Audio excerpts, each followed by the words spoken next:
আপোনালোকে জানেনে যে পৰুৱাই কিয় লাইন পাতি ঘূৰে? কুকুৰক চকলেট কিয় খুৱাব নালাগে? মেকুৰীয়ে ৰাস্তা কাটিলে কিয় বেলেগ ৰাস্তাৰে যাব লাগে?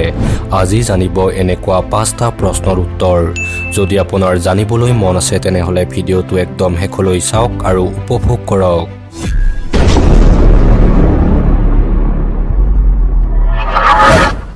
মেকুৰীয়ে ৰাস্তা কাটিলে কিয় সেইটো ৰাস্তাৰে যাব নালাগে?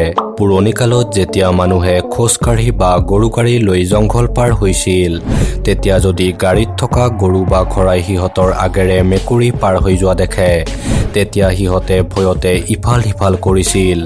ৰাতি মেকুৰীৰ চকু এনেও জিলিকে, গতিকে গৰু বা খৰাবোৰে ভয় খাইছিল। সেই সময়ত যেতিয়া মেকুৰীয়ে ৰাস্তা কাটিছিল তেতিয়া সেই সময়ৰ মানুহে ভাবিছিল যে মেকুৰীটোক খাবলৈ পিছে পিছে বেলেগ ডাঙৰ প্ৰাণীও আহিব পাৰে। সেইবাবে মেকুৰীয়ে ৰাস্তা কাটিলে বেলেগ ৰাস্তাৰে গৈছিল। তেতিয়াৰ সেই নিয়মটো আজিও কোনো ঠাইত দেখিবলৈ পোৱা যায়।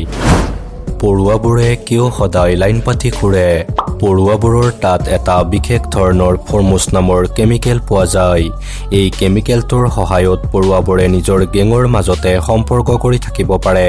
পৰুৱাবোৰৰ মাজত থকা কৰ্মচাৰীবোৰৰ কাম হ'ল ৰাণী পৰুৱাৰ বাবে খাদ্য একত্ৰিত কৰা।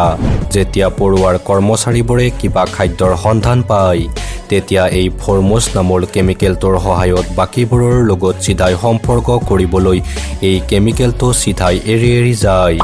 তেতিয়া বাকী কৰ্মচাৰীবোৰে সেই চিধা লাইনটো ফ'ল' কৰে, যাৰ ফলত পৰুৱাৰ ৰেলগাড়ী এখন হৈ যায়।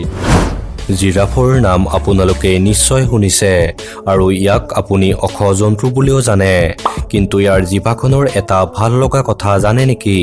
যদি নাজানে তেনেহলে আজি জানি লওক। এটা জিৰাফে নিজৰ 21 ইঞ্চি দীঘল জিভাখনৰ সহায়ত নিজৰ কাণ দুখনো চাফা কৰিব পাৰে। ফেক্টটো জানি ভাল লাগিছে যদি ভিডিঅ'টো এটা লাইক কৰি দিব। মগজুত হৃদয় থকা জীৱ। আমাৰ সকলোৰে পৰিচিত পানীৰ এটা এনেকুৱা মাছ আছে যাৰ হৃদয়টো তাৰ মগজুত আছে, আৰু ভাল লগা কথাটো হ'ল আপুনি সেই মাছটো খাই বহুত ভালো পায়। যদি নাজানে তেনেহলে শুনক। প্ৰাউন ফিছ অৰ্থাৎ আমাৰ ঘৰুৱা ভাষাত নিচিলা মাছৰ হৃদয়টো মগজুত আছে। কুকুৰক চকলেট কিয় খুৱাব নালাগে? কুকুৰ মানুহৰ বহুত প্ৰিয় জন্তু হয়, কিন্তু আপুনি কেতিয়াও কুকুৰক চকলেট খুৱাই নিদিব, কাৰণ চকলেটত এটা থিঅব্ৰিমাইন নামৰ ৰাসায়ন থাকে।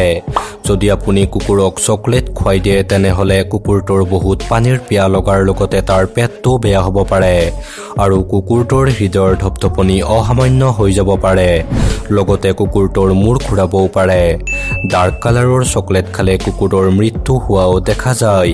সেইবাবে আজিৰ পৰা কুকুৰৰ কাষত চকলেট পেলাই নথব, কাৰণ আপোনাৰ মৰম লগা কুকুৰটোৱে নাজানে যে সেই মিঠা মিঠা চকলেটটোৱে তাৰ জীৱনো ল'ব পাৰে। গতিকে আজিৰ ভিডিঅ'টো ইমানেই। যদি আপোনালোকে এনেকুৱা ধৰণৰ ভিডিঅ' আগলৈ চাই থাকিব বিচাৰে তেনেহলে আমাৰ চেনেলটো ছাবস্ক্ৰাইব কৰি কাষত থকা বেলটো বজাই দিব। ধন্যবাদ।